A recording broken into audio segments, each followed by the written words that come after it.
Bismillahirrahmanirrahim. Assalamualaikum warahmatullahi wabarakatuh. Innal hamdalillah nahmaduhu wa nasta'inuhu wa nastaghfiruh wa na'udzubillahi min syururi anfusina wa sayyiati a'malina. May yahdihillahu fala mudhillalah wa may yudlil fala hadiyalah.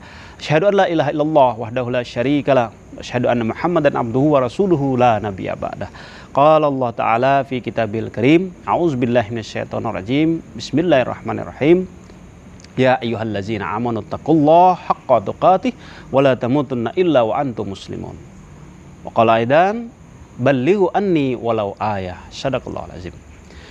Para pendengar yang berbahagia dimanapun kita berada, alhamdulillah kita masih berada di bulan suci Ramadan, bulan yang penuh ampunan, bulan yang penuh keberkahan. Amal ibadah Allah lipat gandakan di bulan suci Ramadan ini. Dan di bulan suci Ramadan ini dikatakan juga bulan turunnya Al-Quran. Maka tema kita dalam kesempatan ini meyakini Al-Quran sebagai pedoman hidup kita. Pemirsa rahimakumullah, sebagaimana yang sudah kita ketahui, 14 abad yang lalu Al-Quran diturunkan untuk pedoman hidup bagi semua umat manusia. Sebagaimana Al-Quran dijelaskan di dalam Al-Quran. A'udzubillahi minasyaitonirrajim. Inna hadzal Qur'ana yahdi lillati hiya aqwam. Sesungguhnya Al-Quran ini diturunkan sebagai petunjuk yang paling lurus. Wa basyiril mu'minina allazina ya'malunas shalihat anna lahum ajran kabira. Dan memberikan kabar gembira kepada orang-orang yang beriman dan yang mengerjakan amal soleh, bahwa bagi mereka ada pahala yang sangat besar. Membaca Al-Quran juga mendapatkan pahala yang sangat besar. Maka Nabi mengatakan, Iqra'ul Qur'an, hazal Iqra'ul Qur'ana fa innahu lillati ashabul qiyamah. Bacalah Al-Quran itu, karena Al-Quran akan datang pada hari kiamat dengan membawa syafaat bagi pembacanya.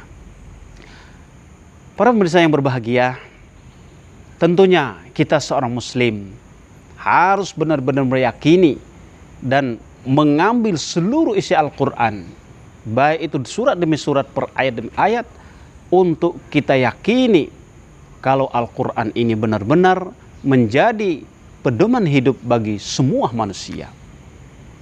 Oleh karena itu, sebagai orang yang beriman, tentunya kita tidak ragu mengambil Al-Quran untuk mengatur seluruh aspek kita, baik itu dalam konteks individu, bermasyarakat maupun bernegara.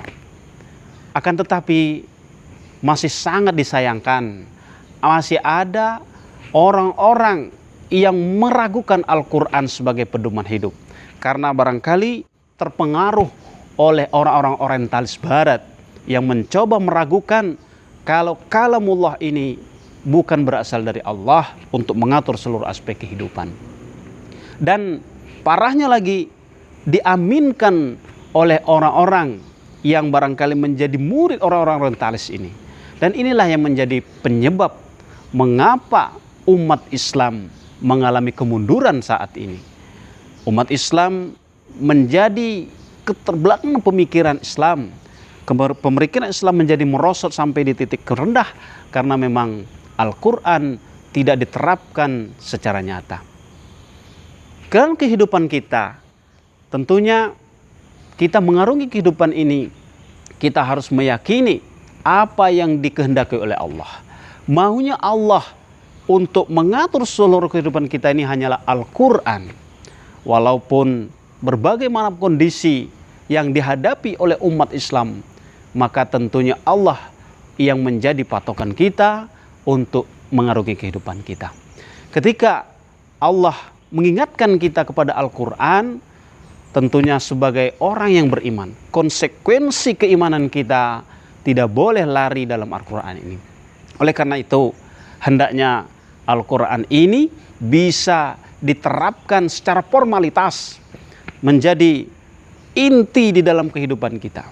Kalaulah Al-Quran ini diterapkan secara totalitas, mengatur seluruh aspek kehidupan kita, maka segala problematika hidup yang ada sekarang, yang khususnya menimpa kaum muslimin di berbagai belahan dunia, pasti akan selesai persoalannya.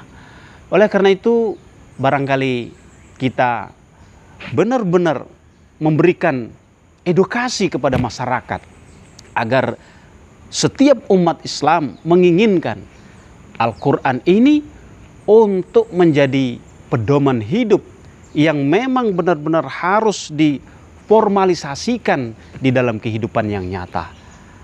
Barangkali mungkin ini yang bisa kami sampaikan. Terima kasih atas perhatian. Wassalamualaikum warahmatullahi wabarakatuh.